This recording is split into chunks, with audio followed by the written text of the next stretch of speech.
چین نے بھارت کو دھمکی دی ہے کہ وہ G7 میں شامل ہونے کی کوشش کر کے آگ سے کھیلنے کی کوشش کر رہا ہے۔ اگر بھارت G7 میں شامل ہوا تو اسے خمیازہ بھگتنا پڑے گا۔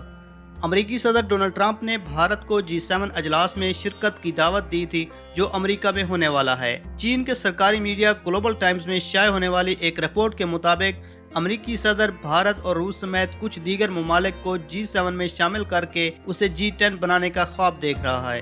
اس میں باقی ممالک کا فائدہ ہو سکتا ہے لیکن بھارت کا نقصان ہی نقصان ہے۔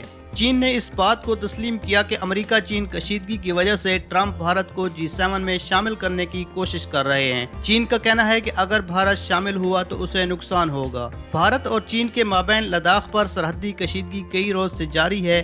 دونوں ممالک کی فوجیں آمنے سامنے ہیں۔ گلوبل ٹائمز کی رپورٹ کے مطابق چین نے بھارت کو دھمکی دی ہے کہ وہ امریکہ سے دور رہے، بھارت امریکہ یا کسی اور کے بہکاوے میں نہ آئے، بس صورت دیگر نتائج بھگتنے کے لیے تیار رہے۔ گلوبل ٹائمز نے اپنی رپورٹ میں بھارتی میڈیا کو بھی تنقید کا نشانہ بنایا اور کہا کہ بھارتی میڈیا چین کے خلاف جو کچھ بول رہا ہے اس سے معاملہ سلجھنے والا نہیں ہے، بلکہ بھارتی میڈیا تنازع مزید بگاڑ رہا ہے۔